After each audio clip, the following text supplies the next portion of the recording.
All the time God is good all the time. पहला कुरिन्थियों chapter 16 verse 22 में लिखा है, यदि कोई प्रभु से प्रेम न रखे तो वह शापित हो। दूसरा थिस्सलुनीयों चैप्टर 1 वर्स 7, 8 और 9 में लिखा है, उस समय जबकि प्रभु यीशु अपनी सामर्थी स्वर्गदूतों के साथ धगधगती हुई आग में स्वर्ग से प्रकट होगा और जो परमेश्वर को नहीं पहचानते और हमारे प्रभु यीशु के सुसमाचार को नहीं मानते उनसे पलटा लेगा, मतलब उनसे बदला लेगा। वे प्रभु के सामने से और उसकी शक्ति के तेज से दूर होकर अनंत विनाश का दंड पाएंगे। दोस्तों, अगर आप प्रभु यीशु मसीह पर विश्वास करते हो कि प्रभु यीशु जिंदा परमेश्वर का पुत्र है और परमेश्वर है, तो प्रभु यीशु के पवित्र वचनों पर विश्वास करो, क्योंकि जो पवित्र शास्त्र में लिखा है वह सब पूरा होगा। भजन संहिता चैप्टर 12 वर्स 6 में लिखा है, यहोवा का वचन पवित्र है, उस चांदी के समान जो भट्टी में मिट्टी पर ताई गई और 7 बार निर्मल की गई हो। दोस्तों, मैंने मेरे पिछले वीडियो में कहा था कि 2030 साल पहले जो प्रभु यीशु का आगमन हुआ था वह एक नम्र बालक के रूप में चरनी में जन्मा हुआ प्रभु यीशु आया था। लेकिन अब जो प्रभु दोबारा आने वाला है वह बहुत भयानक होगा। क्रोधमय, आंखों में अग्नि की ज्वाला, घोड़े पे सवार, इस तरह प्रभु आएगा। और जो प्रभु यीशु को मानते नहीं, उसके सुसमाचार को मानते नहीं, जो प्रभु यीशु ने अपना मूल्यवान लहू सभी दुनिया के मनुष्य के पापों के लिए बहाया, उस लहू का जिन्होंने अपमान किया है उन सभी को भयंकर सजा मिलेगी और अनंत काल के लिए अग्नि कुंड में डाला जाएगा, मतलब नरक में डाला जाएगा। दोस्तों, और फिर से कहता हूँ, वल्क्यानो, ज्वालामुखी, लावा, यही नरक की आग है, जहाँ पे आग, गंधक और गर्म हवा है और वहाँ अनंत काल के लिए जाना होगा। भजन संहिता चैप्टर 11 वर्स 6 में लिखा है, वह दुष्टों पर आग और गंधक बरसाएगा और प्रचंड लूह उनके कटोरों में बांट दी जाएगी। प्रकाशित वाक्य चैप्टर 14 वर्स 10 में लिखा है, तो वह परमेश्वर के प्रकोप की मदिरा जो बिना मिलावट के उसके क्रोध के कटोरे में डाली गई है पिएगा और पवित्र स्वर्गदूतों के सामने और मेमने के सामने, मतलब प्रभु यीशु के सामने आग और गंधक की पीड़ा में पड़ेगा। और वर्स 12 में लिखा है, पवित्र लोगों का धीरज इसी में है जो परमेश्वर की आज्ञाओं को मानते और यीशु पर विश्वास रखते हैं। दोस्तों, प्रभु यीशु पर विश्वास न करने वाले और उसका सुसमाचार को न मानने वाले हमारे जो भाई है, ये तो यही है जो हिंदू, मुस्लिम, सिख, बौद्ध, जैन, फारसी और ऐसे बहुत जन हैं। मैंने मेरे पहले वीडियो में भी कहा था कि जो हिंदू, मुसलमान, सिख, बौद्ध, फारसी, जैन जो भी तुम्हारे मित्र या सहेली है उन्हें समझाने की कोशिश करो, क्योंकि इनमें से कोई भी स्वर्ग के राज्य में प्रवेश नहीं करेगा। फिर वो कितना भी अच्छा हो या फिर उसने जिंदगी में कभी कोई पाप न किया हो, फिर भी हम जो प्रभु यीशु मसीह को मानने वाले हैं, जिन्होंने पिता, पुत्र और पवित्र आत्मा का बपतिस्मा लिया है, वैसे हम सभी मसीहों को इसलिए चुना है कि हम प्रभु यीशु मसीह का सुसमाचार पूरी दुनिया में बताएं और सभी मनुष्य जाति को पाप और विनाश से बचाने की कोशिश करें। मरकुस चैप्टर 16 वर्स 15 और 16 में लिखा है, और उसने, मतलब प्रभु यीशु ने उनसे कहा, मतलब चेलों को कहा, तुम सारे जगत में जाकर सारी सृष्टि के लोगों को सुसमाचार प्रचार करो। जो विश्वास करे और बपतिस्मा ले उसी का उद्धार होगा।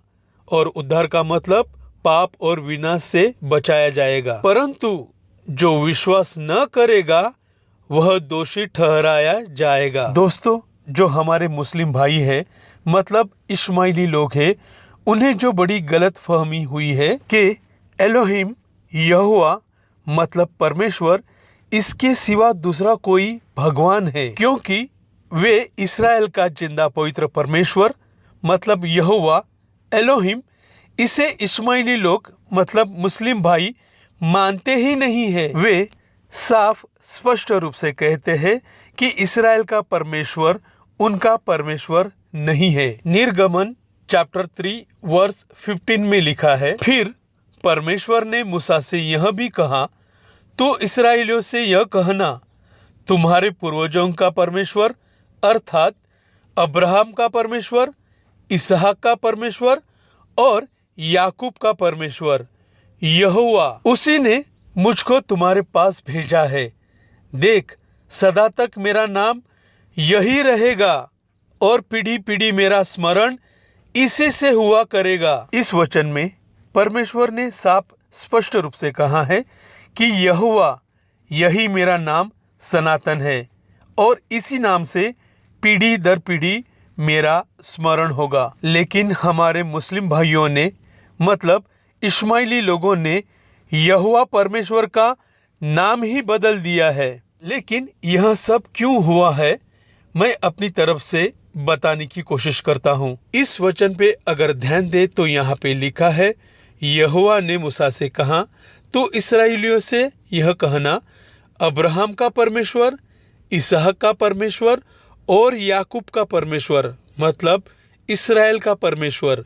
परमेश्वर ने याकूब का नाम बदलकर इस्राएल रखा था। इस वचन में एसाव का परमेश्वर या इस्माइल का परमेश्वर ऐसा नहीं कहा है, सिर्फ अब्राहम, इसहाक और याकूब का परमेश्वर ऐसा कहा है। उत्पत्ति चैप्टर 17 वर्स 18 और 19 में लिखा है, और अब्राहम ने परमेश्वर से कहा, इस्माइल तेरी दृष्टि में बना रहे, यही बहुत है। तब परमेश्वर ने कहा, नहीं। हिंदी बाइबल में नहीं इस शब्द को नहीं लिखा है, लेकिन मराठी और अंग्रेजी बाइबल में नहीं इस शब्द को लिखा है। निश्चय तेरी पत्नी सारा के तुझसे एक पुत्र उत्पन्न होगा और तू उसका नाम इसहाक रखना, और मैं उसके साथ ऐसी वाचा बांधूंगा जो उसके पश्चात उसके वंश के लिए युग युग की वाचा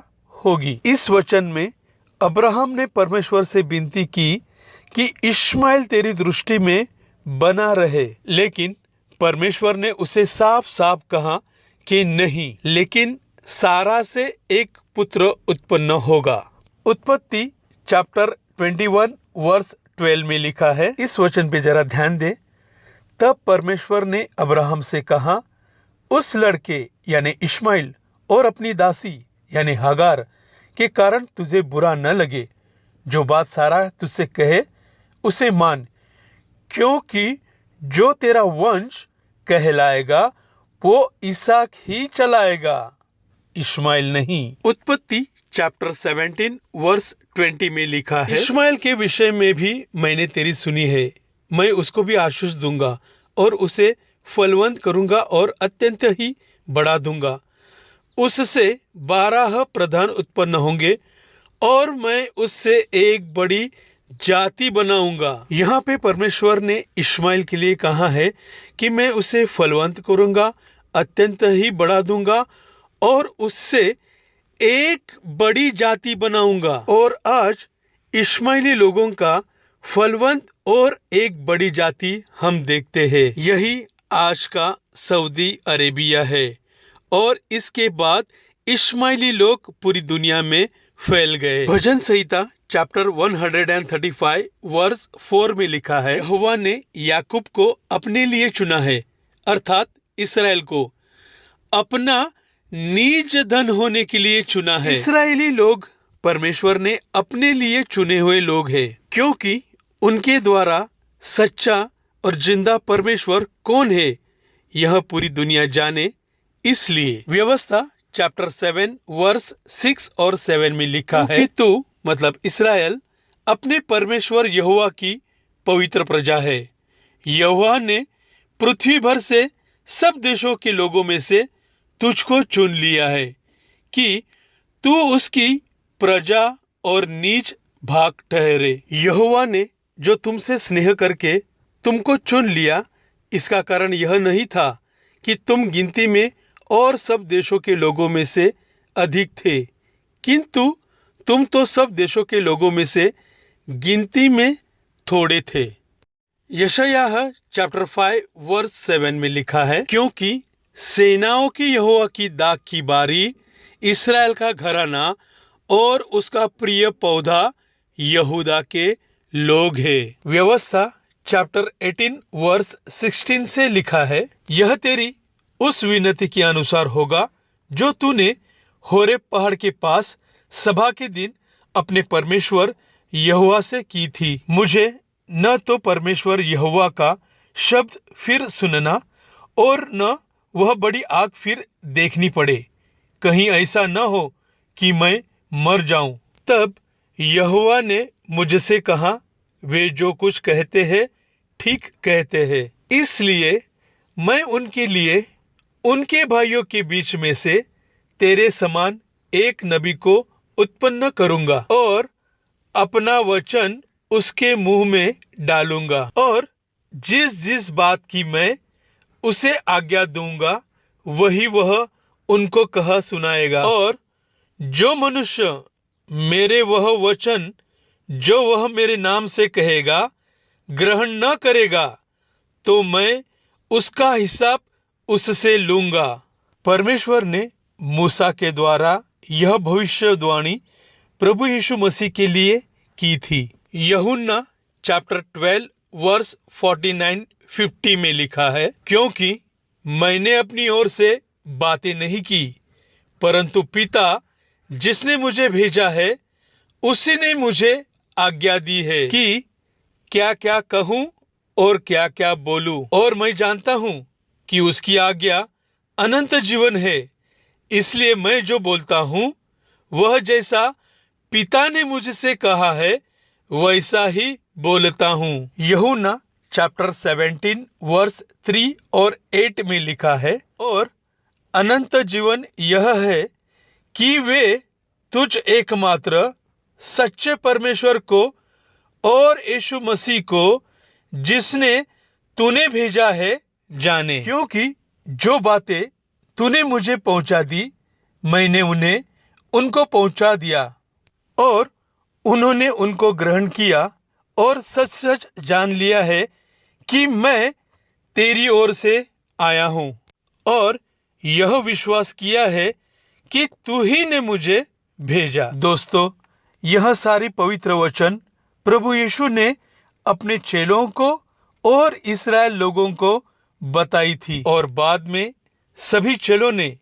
परमेश्वर प्रभु यीशु के पवित्र वचनों का सुसमाचार का प्रचार सारी दुनिया में किया। पहला यूहन्ना चैप्टर 4 वर्स 1, 2 और 3 में लिखा है, हे प्रियो, हर एक आत्मा पर विश्वास न करो, वरन आत्माओं को परखो कि वे परमेश्वर की ओर से है कि नहीं, क्योंकि बहुत से झूठे भविष्यवक्ता जगत में निकल खड़े हुए हैं। परमेश्वर की आत्मा तुम इसी रीति से पहचान सकते हो कि जो कोई आत्मा मतलब मनुष्य मान लेती है कि यीशु मसीह शरीर में होकर आया है वह परमेश्वर की ओर से है, और जो कोई आत्मा मतलब मनुष्य यीशु को नहीं मानती वह परमेश्वर की ओर से नहीं है।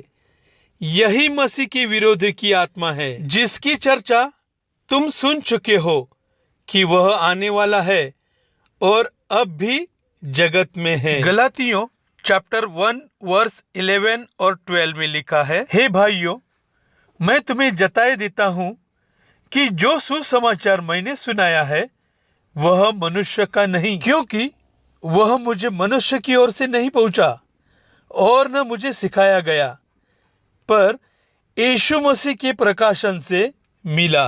और वर्स 15, 16, 17 में लिखा है, परंतु परमेश्वर की जब इच्छा हुई, उसने मेरी माता के गर्भ से ही मुझे ठहराया और अपने अनुग्रह से बुला लिया कि मुझ में अपने पुत्र को यानी प्रभु यीशु को प्रकट करे कि मैं अन्य जातियों में उसका सुसमाचार सुनाऊं। तो न मैंने मांस और लहू से सलाह ली और न यरूशलेम को उनके पास गया जो मुझसे पहले प्रेरित थे, परंतु अरब को चला गया और फिर वहां से दमिश्क को लौट आया। दोस्तों, संत पौलुस ने सारे अरब देशों में प्रभु यीशु मसीह का सुसमाचार का प्रचार किया था। दोस्तों, अभी सारे वचन बहुत महत्वपूर्ण है। गलातियों चैप्टर 1 वर्स 6 और 8 में लिखा है, मुझे आश्चर्य होता है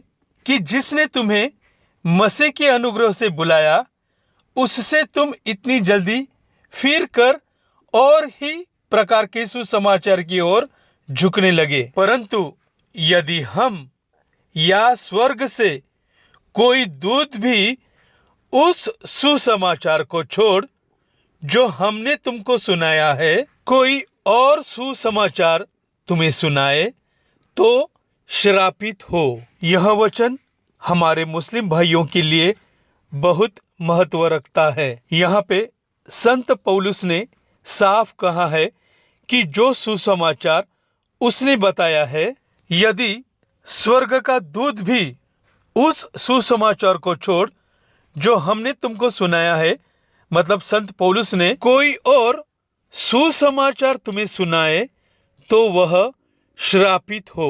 दूसरा कुरिन्थियों चैप्टर 11 वर्स 14 और 15 में लिखा है, और यह कुछ अचंभे की बात नहीं, क्योंकि शैतान आप भी ज्योतिमर्य स्वर्गदूत का रूप धारण कर सकता है। इसलिए यदि उसके सेवक भी धार्मिकता के सेवकों का जैसा रूप धरे तो कुछ बड़ी बात नहीं, परंतु उनका अंत उनके कामों के अनुसार होगा। दोस्तों, यहाँ पे साफ साफ लिखा है कि शैतान भी दिव्य दूत का रूप ले सकता है। दोस्तों, यहाँ पे कुछ हुआ है, यह देखो, प्रभु यीशु ने अपनी जान दी और फिर जी उठा और पिता परमेश्वर के पास स्वर्ग में गया, और उसके 50 दिन बाद यानी पेंटेकोस्ट के दिन सभी प्रेरितों को पवित्र आत्मा मिला, और पवित्र आत्मा मिलने के बाद सभी चेलों ने अलग अलग भाषाओं में सारे जगत में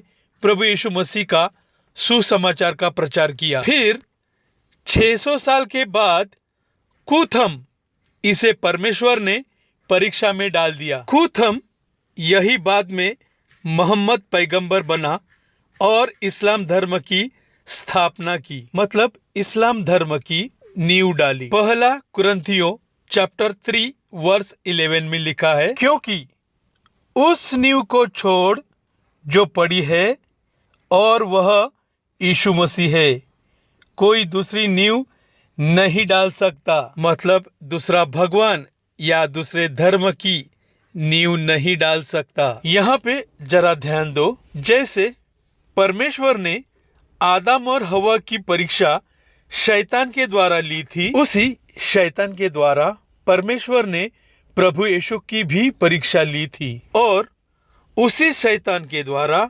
परमेश्वर ने कुथम यानी मोहम्मद इसकी भी परीक्षा ली थी। प्रभु यीशु ने अपने पवित्र वचनों के द्वारा शैतान को भगा दिया था, लेकिन इस समय शैतान ने जिब्राइल स्वर्गदूत का रूप धारण करके कुथम यानी मोहम्मद को फंसा दिया, क्योंकि परमेश्वर का वचन कहता है कि शैतान स्वर्गदूत का रूप धारण कर सकता है, और उसने कुथम यानी मोहम्मद को कहा कि प्रभु यीशु कोई भगवान नहीं, वह सिर्फ एक नबी है, उसे किसी ने मारा नहीं और वह मरा भी नहीं। यीशु स्वर्ग में गया और वह अंत में फिर आएगा, और जो मसीह लोग हैं जो यीशु मसीह को मानते हैं, सिर्फ उनका न्याय करेगा। यीशु कोई प्रभु नहीं और कोई मसीह भी नहीं। और मसीह का मतलब क्या होता है?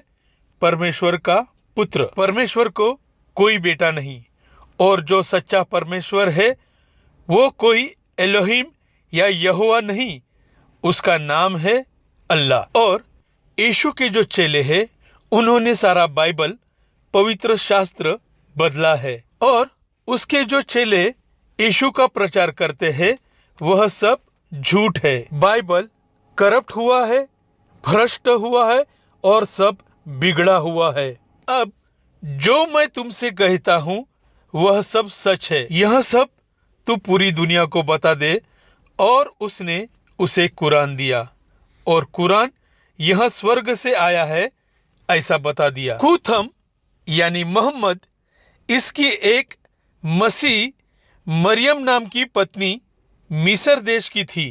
कुथम यानी मोहम्मद, इसे इस्राएल का पवित्र परमेश्वर यहोवा और उसका पुत्र यीशु उसके बारे में मालूम था, क्योंकि संत पौलुस ने सारे अरब देशों में प्रभु यीशु मसीह का सुसमाचार का प्रचार किया था। फिर भी कुथम यानी मोहम्मद, इसने प्रभु यीशु के सुसमाचार को स्वीकार न करके एक नए परमेश्वर का प्रचार पूरी दुनिया में किया। यह वचन भी हमारे मुस्लिम भाइयों के लिए बहुत महत्वपूर्ण है। पुराना नियम में व्यवस्था चैप्टर 18 वर्स 20 में लिखा है, परंतु जो नबी अभिमान करके मेरे नाम से कोई ऐसा वचन कहे जिसकी आज्ञा मैंने उसे न दी हो, या पराये देवताओं के नाम से कुछ कहे,